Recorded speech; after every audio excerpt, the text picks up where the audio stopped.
Le réveil sonna comme une gifle. Karim bondit de son lit, déjà en retard pour une réunion qui le redoutait. Ses yeux brûlaient de fatigue et son cœur battait la chamade.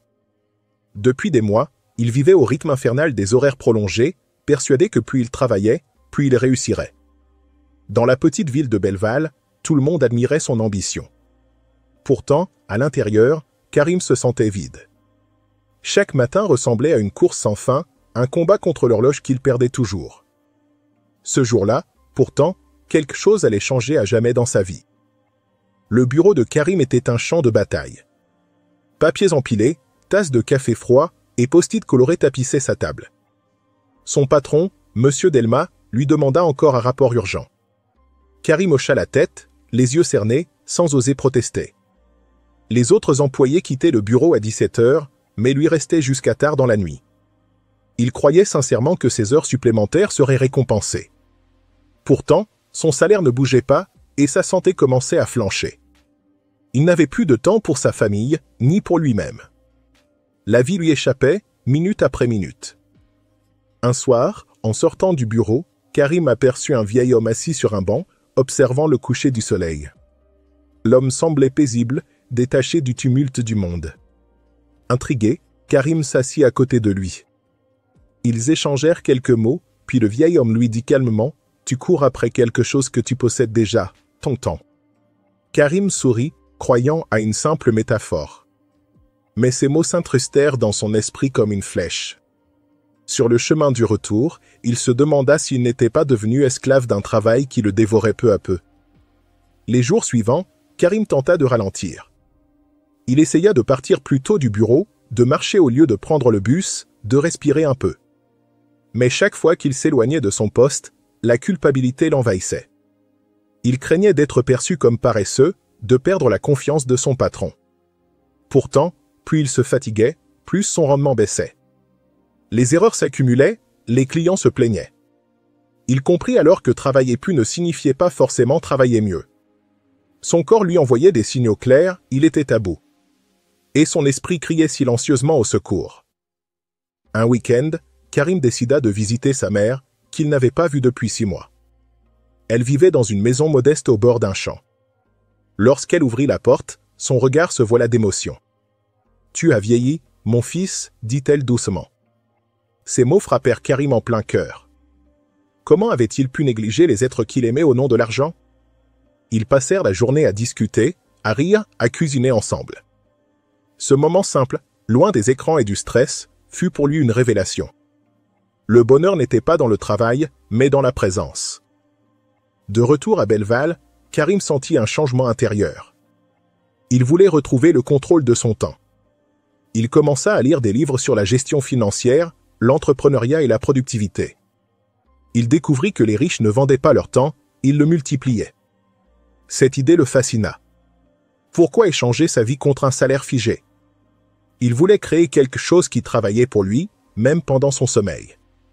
C'est ainsi qu'il décida de bâtir un projet personnel, un petit commerce en ligne qu'il pouvait gérer à son rythme, sans patron pour dicter chaque minute. Les débuts furent difficiles. Entre le travail au bureau et la création de son entreprise, Karim dormait peu. Mais cette fois, il se sentait vivant. Chaque progrès, chaque vente, chaque client satisfait lui rappelait qu'il avançait vers la liberté. Il apprit à déléguer, à automatiser certaines tâches et à investir intelligemment. Lentement, les revenus commencèrent à croître. Ce n'était pas encore suffisant pour tout quitter, mais il voyait une lumière au bout du tunnel. Pour la première fois, il ne subissait plus le temps, il l'utilisait avec intention et vision. 1 an plus tard, Karim prit une décision courageuse, il quitta son emploi. Son patron resta bouche bée. « Tu abandonnes une carrière stable pour un rêve incertain », lui lança-t-il. Mais Karim sourit. Il avait compris que la stabilité n'était qu'une illusion quand elle reposait sur la peur. Il préférait la liberté à la sécurité. Le premier mois fut angoissant, mais chaque jour passé à construire sa propre voie renforçait sa détermination. Il n'était plus un employé fatigué, mais un créateur de valeur, maître de ses journées et de ses choix. Sa petite entreprise connut un succès inattendu. Grâce à son sens du détail et à son éthique de travail, les clients affluaient. Les bénéfices augmentaient, mais cette fois, Karim ne laissa pas l'argent dicter sa vie. Il se fixait des horaires, prenait du temps pour marcher, lire et visiter sa mère chaque semaine. Le vieil homme du banc avait eu raison, le temps était le vrai trésor. Karim investissait maintenant non seulement dans ses affaires, mais aussi dans son bien-être et dans les relations qui nourrissaient son âme. Un jour, alors qu'il observait le soleil couchant depuis le même banc que jadis, Karim vit passer de jeunes employés, stressés, téléphone collé à l'oreille. Il se reconnut en eux. L'un d'eux s'assit à côté de lui, épuisé. Karim lui adressa un sourire et dit calmement « Tu cours après quelque chose que tu possèdes déjà. » Le jeune homme le regarda, surpris. Ces mots, simples mais puissants, résonnèrent dans l'air du soir. L'histoire se répétait, mais cette fois, Karim était du côté de ceux qui avaient compris. Les premiers mois de liberté ne furent pas un long fleuve tranquille. Karim réalisa que gérer sa propre entreprise exigeait une discipline nouvelle. Il n'avait plus de patron pour le pousser, plus d'horaire fixe pour le guider. Parfois, il se laissait emporter par le doute, et si tout s'effondrait? Mais chaque fois qu'il repensait à ses années d'épuisement, il retrouvait la force d'avancer. Il apprit à structurer ses journées, à fixer des objectifs précis, et surtout à célébrer les petites victoires. Cette autonomie, bien que difficile, lui offrait une paix intérieure qu'il n'avait jamais connue. Un matin, Karim reçut un message inattendu. Son ancien patron, M. Delma, voulait le rencontrer. Curieux, il accepta. Lors de leur rendez-vous, Delma l'observa longuement avant de dire « Tu sembles changer, Karim. » Apaisé. Karim sourit simplement. Son ancien supérieur lui proposa alors un partenariat commercial. Ironie du sort, celui qui autrefois commandait son temps voulait maintenant travailler à ses côtés. Karim accepta, mais à ses conditions. Pour la première fois, il négocia sans crainte, conscient de sa valeur. Il n'était plus l'employé fatigué qu'il avait été, mais un homme libre et respecté. Le partenariat fut fructueux. Ensemble, ils développèrent une plateforme de conseil pour jeunes entrepreneurs, basée sur la gestion intelligente du temps et des ressources. Karim y partageait son expérience, ses erreurs et ses découvertes. Le projet attira de nombreux jeunes de Belleval et d'ailleurs. Beaucoup se reconnaissaient dans son parcours, prisonnier d'un emploi sans issue, rêvant de liberté. Karim devint un mentor, un guide. Il leur enseignait que la clé du succès n'était pas de travailler sans relâche, mais d'investir son temps avec sagesse et de construire des systèmes qui fonctionnent même en son absence. Un soir, en animant une conférence, Karim raconta son histoire devant une salle comble. À la fin de son discours, un jeune homme leva la main et demanda « Mais comment as-tu trouvé le courage de tout quitter ?»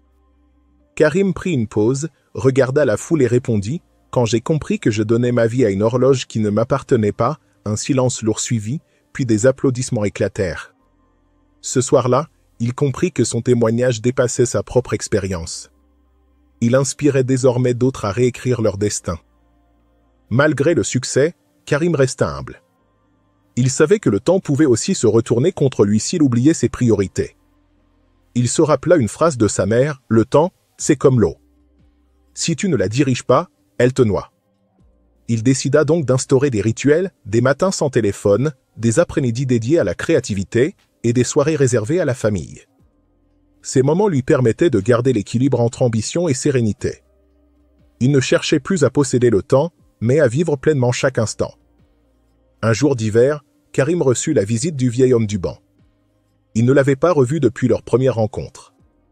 L'homme avait vieilli, mais son regard restait vif. Ils s'assirent ensemble, en silence, devant le lac gelé. Puis le vieil homme dit simplement « Alors, tu as appris à marcher au rythme de ton cœur ?» Karim répondit avec un sourire « Oui. Et grâce à vos mots, j'ai appris que la richesse, ce n'est pas ce qu'on possède, mais le temps qu'on choisit. » Le vieil homme hocha la tête, satisfait, avant de s'éloigner doucement. Les années passèrent. Karim devint une figure respectée dans la région. Il continua d'enseigner, d'investir et d'aider les autres à se libérer du piège du travail sans but. Son entreprise prospéra, mais il refusa de la transformer en empire. Il voulait préserver son équilibre. Ses employés travaillaient selon des horaires flexibles et il insistait pour qu'ils prennent du temps pour leur famille. Son modèle devint une référence, prouvant qu'il était possible de réussir sans sacrifier sa vie. Il avait bâti un héritage fondé sur la conscience du temps et la valeur humaine. Un matin, alors qu'il observait le lever du soleil, Karim sentit une immense gratitude l'envahir. Il pensa à l'homme qu'il avait été, stressé, épuisé, obsédé par la réussite. Et il se rendit compte que tout avait commencé le jour où il avait simplement décidé de s'arrêter, de respirer, d'écouter. Il se dit que le temps n'était pas son ennemi, mais son allié. Chaque seconde pouvait être un pas vers la liberté, si elle était utilisée avec intention. Il ferma les yeux, savourant la douce lumière du matin, en paix avec lui-même. Un jeune entrepreneur vint lui rendre visite ce jour-là. Il cherchait des conseils pour devenir riche rapidement. Karim lui sourit et lui répondit calmement, « Commence par comprendre la richesse du temps. Le reste viendra. » Le jeune homme resta silencieux, pensif. Karim se revit dans ses yeux, ambitieux, impatient, perdu. Il lui offrit alors un carnet vide.